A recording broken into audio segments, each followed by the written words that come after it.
Goosebumps fans, listen up. I'm Uncle Al, fearless leader from Camp Nightmoon, your worst nightmare. I'm here to give you goosebumps. So get with the program. What's that, you ask? I'll tell you.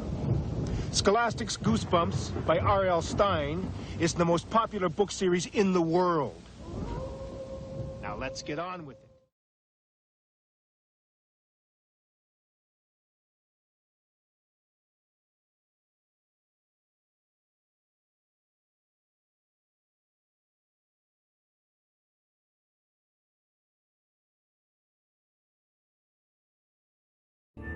When the lights fade and the moon rises, anything can happen.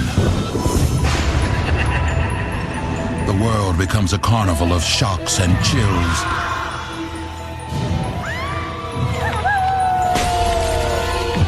A whirling merry-go-round that never stops, spinning faster and faster, taking you on a frightening ride. If you grew up in the 90s, you'll know shows like R.L. Stine's Goosebumps or otherwise separate children's horror shows like Are You Afraid of the Dark? But what if I told you there was another kids' horror anthology show out there from the mind of R.L. Stine? And no, I am not talking about The Haunting Hour. That's right, I'm talking about The Nightmare Room. Like Goosebumps, The Nightmare Room was aimed towards children, and was also based on another one of R.L. Stine's book series, The Nightmare Room. It aired on Kids WB between the years 2001 and 2002 as the only live-action show on Kids WB at the time. It was a little bit more like The Twilight Zone in a sense that it was focused on more moral lessons aimed towards children, with a narrator introducing the ending and introduction to each episode with a monologue, voiced by James Avery. Now, for those who don't know, that's Shredder from the Teenage Mutant Ninja Turtles and Philip Banks from The Fresh Prince of Bel-Air. Like the book series it was named after, it was a very short-lived show that only lasted about 13 episodes, 6 of which made it to DVD and VHS releases. Since those days, the show has faded into obscurity, unlike Goosebumps, so you're gonna have a hell of a time finding this show unless you want to fork over a few bucks on eBay or Amazon. With that in mind, there's still quite a few episodes that never got a physical release, so those, well, you're gonna have to find it on YouTube somewhere. That's what I had to do. I watched the show myself as a kid, and frankly, I thought it was a little bit better than Goosebumps. Most of the time. It featured a lot of recognizable actors and had a lot of good scary moments mixed in with some really cringy moments. So, since the show seems to be a little hidden on the internet these days, I thought I'd take this time to go over what episodes I could get my hands on. So without further ado, let's get into it. Hey, Camp Nowhere. We're here. Camp Nowhere was the season finale for The Nightmare Room. I know what you're thinking. Why start off your Nightmare Room reviews with the last episode? Well, sue me. The episode opens up and we see yet another peaceful camp setting. Now you're seeing why I wanted to do this episode right next to my review of Welcome to Camp Nightmare. Might be a few similarities here. Meet Russell, the camp chicken. Played by Sam Jones III, of course, which you may know from the first 3 seasons of Smallville, where he played Pete Ross. Of course, in this show, we've got another typical horror show character that's afraid of everything. Well, at least it's not that kid from Don't Think About It. Don't worry about that, though. We'll talk about that kid later. One of these days. As senior campers here, these kids are entrusted to go on a spiritual journey into the woods to spend one night in the haunted cabin.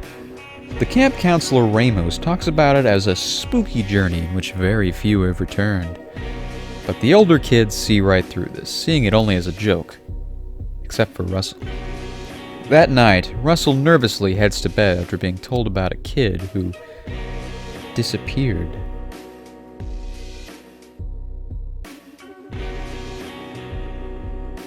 Because I know this kid who said he was friends with a kid who knew one of the kids who disappeared.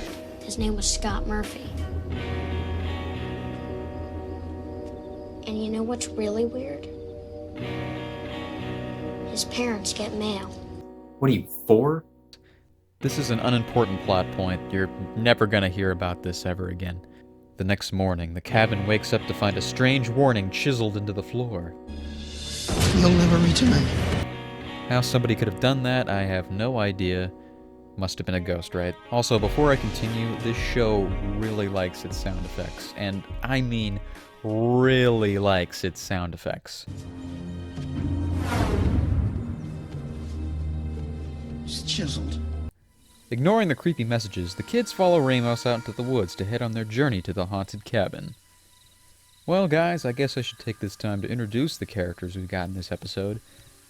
First of all, we've got Russell, which of course you know. Then we've got this dickweed, which I've got nothing to say about him. He's basically just a boring generic bully character that we've seen time and time again, so we'll move on. Then, of course, we've got Boring Chick that adds absolutely nothing to this episode except existing. And then there's convicted sex trafficker Allison Mack. Am I gonna get in trouble for talking about this? Yeah, I'm not joking. She was involved with some high-level sex cult shit, and yeah. Well, this video isn't about that, so just look that up on your own time. Just thought you all should know, cause, well, yeah, that's kind of fucked up. Anyway, as the kids are hiking to the cabin, one of the boring kids finds that their water was replaced with dirt. Of course, the camp counselor who's trying to scare them denies replacing the water with dirt. But come on, the kids know better. Eventually, they make it to the cabin, and it's actually a fairly nice-looking cabin. I mean, the forbidden buck from Welcome to Camp Nightmare was in a lot more disrepair than this. Come on, this cabin just needs a little dusting, a little decobwebbing, and it'll look good as new. I mean, there's not even any spiders, come on. If there's one thing I have to say about this part, though, is that it really loves its jump scares. There are a ton of pointless jump scares in this part of the episode. And frankly, it's kind of getting on my nerves a bit. But things finally get into gear when the kids hear a scream from the forest.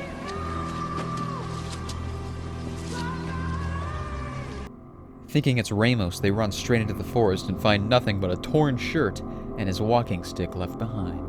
It was at this point that I sat down and I'm like, alright, I'm digging this. This could get really interesting. But then it doesn't. They run and hide in the cabin with something pounding on the door and they try to barricade it. But it turns out it was just Russell because they left him behind. Wow, what good friends you guys are. That night, as they sleep in their sleeping bags, the douche kid starts falling through the floor and ends up in this really crappy CG effect. But Boring Girl and Convicted Felon Girl manage to save him before the sleeping bag is completely consumed. Then a message in white paint magically appears on the front door, causing the kids to run into the forest in a panic, as they believe the cabin is truly haunted. However, as they run, Russell notices a very conveniently placed can of white paint, and that's when they discover that this has all been one big joke. That's right. All of this was just one big joke. A prank. A quip. None of it was actually ghosts. I mean, it's not like any of those things were inhumanly possible, right? I mean, come on. What do you believe in ghosts, you loser? Does the episode explain this? No. Does anyone question this? No. Is this fucking retarded?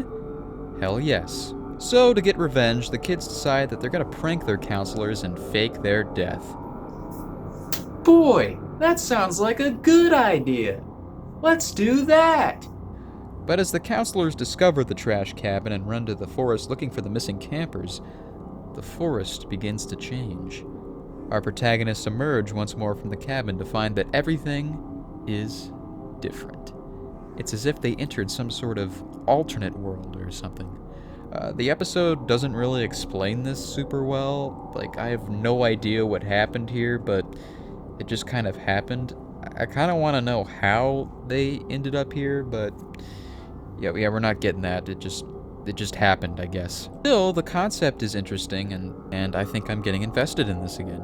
The kids wander through the forest for hours and eventually find another camp. Another Camp Hawkwood. But wait a minute. This isn't their Camp Hawkwood. As they watch this strange camp from the woods, the campers notice them and run at them, screaming, "Ghosts!"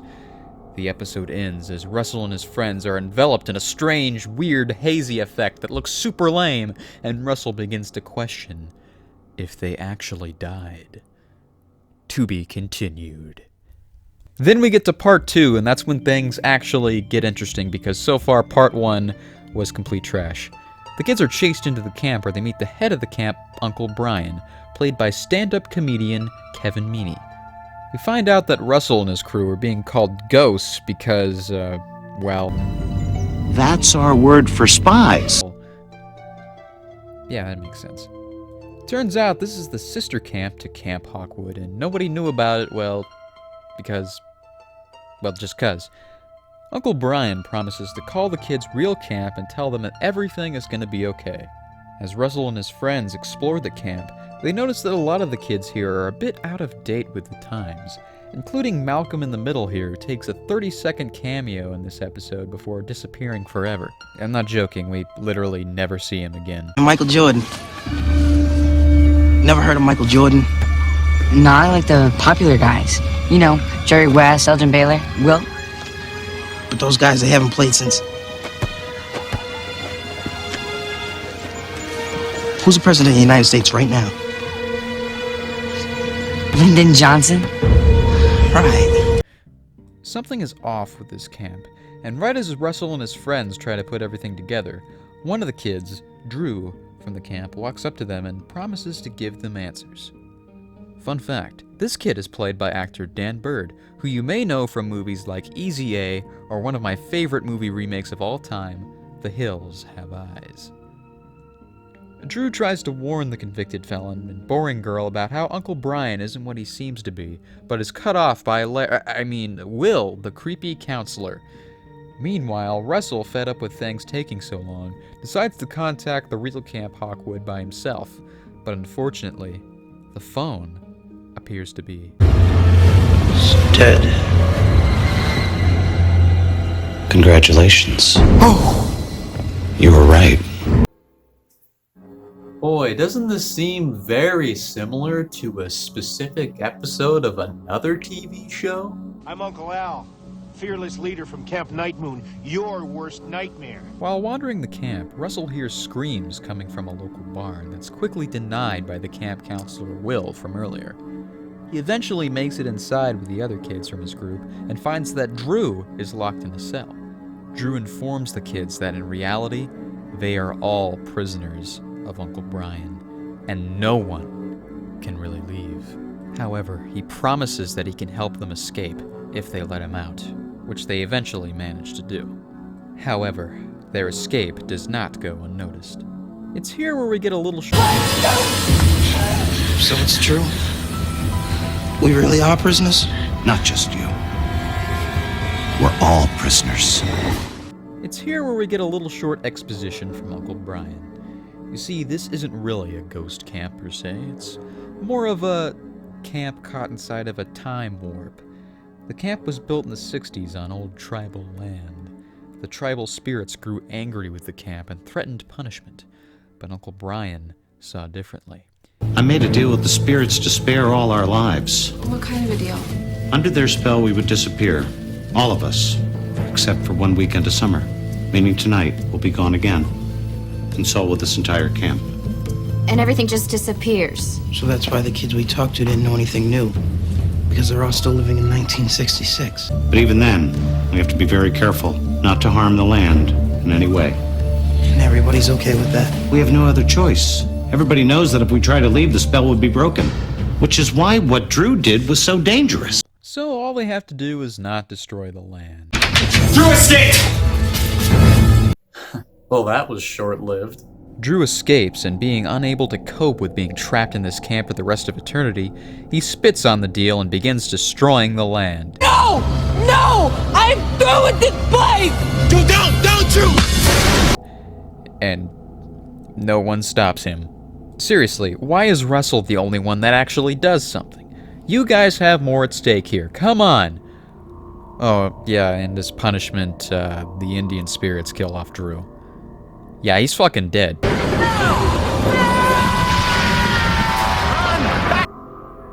Damn, that was brutal. For a kid's show, I mean. Russell and his friends run back into the woods with the spirits hot on their trail just as the ghost camp Hawkwood disappears forever from existence. So this is when the episode starts to rush a bit. Russell's friends manage to make it back into the cabin and notice that they too are starting to disappear. But the fucking dipshits left behind Russell again. What assholes. And also, Russell, come on, stop tripping over fucking... What is that? A vine? A hose? I don't know. Just stop it, Russell, stop it. Just as it seems as it's about to end for Russell, when the spirits catch up to him, they decide to spare him because, well, because he stopped Drew from harming the land. I mean, I guess that works, but did you guys really have to fuck with these kids for the past few minutes? Anyway, everything's safe and sound, and Russell and company make it back to camp with everything being A-okay. A happy ending for the finale of The Nightmare Room. So that was Camp Nowhere. And frankly, it's a fine episode. But part 2 of it is a fine episode, that is. Because part 1 was just pure garbage and honestly offers very little to the whole story as a whole. If you're gonna watch this episode, my advice, just watch the first 3 minutes, part 1, and maybe the last 2 minutes of part 1. And that's all you need, because that episode stank. That part, it was just... Everything you need to see is in part 2. And what happens in part 2, I really enjoyed. Good characters, good ghost story, a rather unique ghost story too. While the beginning of part 2 was a little bit too fake-outy for my tastes, I think it eventually gathers steam. And I have to say, from what I've seen, the acting is pretty good as far as these types of shows acting goes.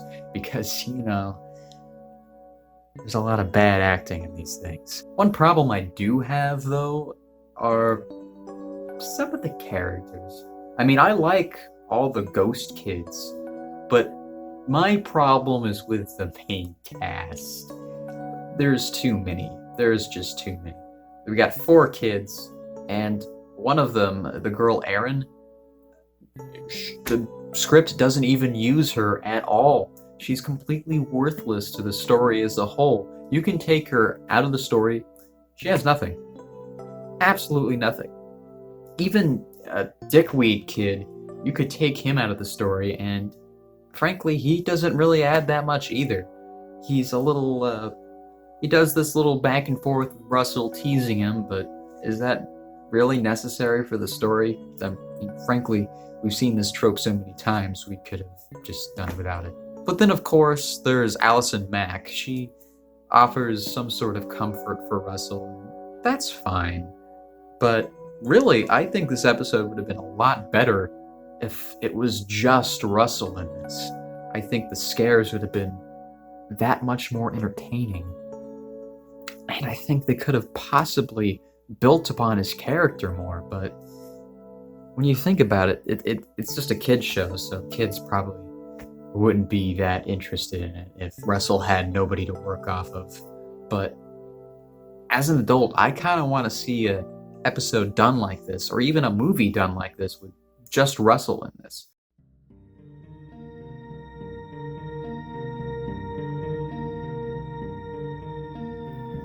So this is normally where I would compare the book to the episode, but I've actually never read The Nightmare Room. I've never actually even seen the books for sale anywhere except for online stores, so we're not going to do that. Maybe I'll review the books one day, but for now, we'll just skip this segment. So, since I did a few comparisons in this episode between Camp Nowhere and Camp Nightmare, why don't we do a few bit more? Which one is better, for example? Well, I've asked myself that question, and I'm really unsure about that, because they've each got their own strengths and weaknesses. For example, Camp Nowhere, great second part, great ghost story, but I feel like it lacks in the ambiance and overall tone at points. And there's just so many fake out jump scares that I'm a little annoyed. it did even more than Camp Nightmare. And then there's the issue with part 1 being a piece of shit and kind of hard to watch because it's completely irrelevant to the story. But at the very least, it had a competent ending. Then we get into Camp Nightmare, which I love the tone of that episode a lot better, and I love the ambiance with the camp in that episode, but some of the characters and some of the acting aren't really well established in my opinion, except for like maybe Larry and maybe Billy, but kind of that's about it. But still, tone, perfect, good in that episode. Just ending is garbage. So on that note, I think I'm gonna have to go with Camp Nowhere because I really still just can't get past that shitty ending from that episode. I mean, seriously, it is. The moon? You live on the moon or something? What was that? I want to say that overall, I think Camp Nowhere was a good send-off, a good ending to the Nightmare Room saga. Even though it was short-lived and only had 13 episodes, at least it ended on a good note with a two-parter. Did it need to be a two-parter? Maybe not, but it was still a decent experience with a few bumps along the way. If I had to rank this episode, I think I'm going to give it a 7 out of 10. It doesn't have as great as a tone as Camp Nightmare, but it's a competent, interesting, and I feel a unique ghost story. So it gets a point higher. Well, guys, I'm afraid that's all the time we have for today. Thank you all for watching and joining me on this journey. And I hope to see you next time and cover more Goosebumps and Nightmare Room. Have a scary day.